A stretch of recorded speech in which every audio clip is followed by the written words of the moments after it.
வணக்கம் தோழர்களே, அனைவருக்கும் இன்னைக்கு காலை வணக்கம். 2 நாள் வெளியில் போயிட்டோம். நல்ல கல்யாணம் அது இதுன்னு வெளியில் சாப்பாடு கார்போஹைட்ரேட் நிறைய சேர்ந்துச்சு. அதனால் இன்றைக்கி நம்ம ரெகுலரான ஃபுட்டுக்கு வந்திருக்கோம். என்ன ஃபுட்டுன்னு பார்ப்போமா? முதல்ல நகைப்பழம் கொஞ்சம் வச்சுருக்கோம். இது நம்ம நண்பர் சோமோட தோட்டத்துலேருந்து வந்தது. அடுத்து கொய்யாப்பழம், இது நண்பர் சரவணோட தோட்டத்தில் வந்தது. இது வெள்ளரிக்காய், இது நம்ம வாங்கினது தான். ப்ளஸ் இது நரிப்பயிர் வேக வச்சு வச்சுருக்கோம். ப்ளஸ் இது முருங்கைக்கீரை பூவோடு வச்சுருக்கோம். பூவோட கீரை பண்ணியிருக்கோம். இது நம்ம பக்கத்து வீட்டு மரத்தில் கண்ணன் மரத்துலேருந்து ஒடிச்சது தான். ப்ளஸ் அடுத்து பார்த்திங்கன்னா வெயிட் கெயினுக்காக தயிர் வச்சுருக்கோம். வெறும் தயிர் தான், உப்போ சர்க்கரையோ எதுவுமே போடுறதில்ல.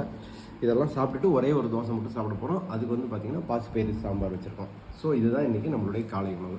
ஓகே, அடுத்தது பார்த்திங்க அப்படின்னா அந்த ஐசிஎம்ஆரோட நடைமுறைகளை பற்றி சொல்லிடணும். ப்ரோட்டீன் ஒரு நாளைக்கு 20-30% எடுத்துக்கணும் அப்படின்னு சொல்லியிருக்காங்க. அது எப்படின்னு பார்த்தீங்கன்னா 3 வேளைக்கும் சாப்பிட்டு சேர்த்து நீங்கள் ப்ரோட்டீன் எடுத்துக்கலாம். இப்போ நரிப்பயிர்னா இது ப்ரோட்டீன் கொஞ்சம் அதிகமாக இருக்குது. ப்ளஸ் பருப்பு சாம்பார்னா பருப்பில் ப்ரோட்டீன் இருக்கும். ஸோ இந்த மாதிரி நீங்கள் எடுத்துட்டீங்க அப்படின்னா ப்ளஸ் அதே மாதிரி உணவுலேயே நம்ம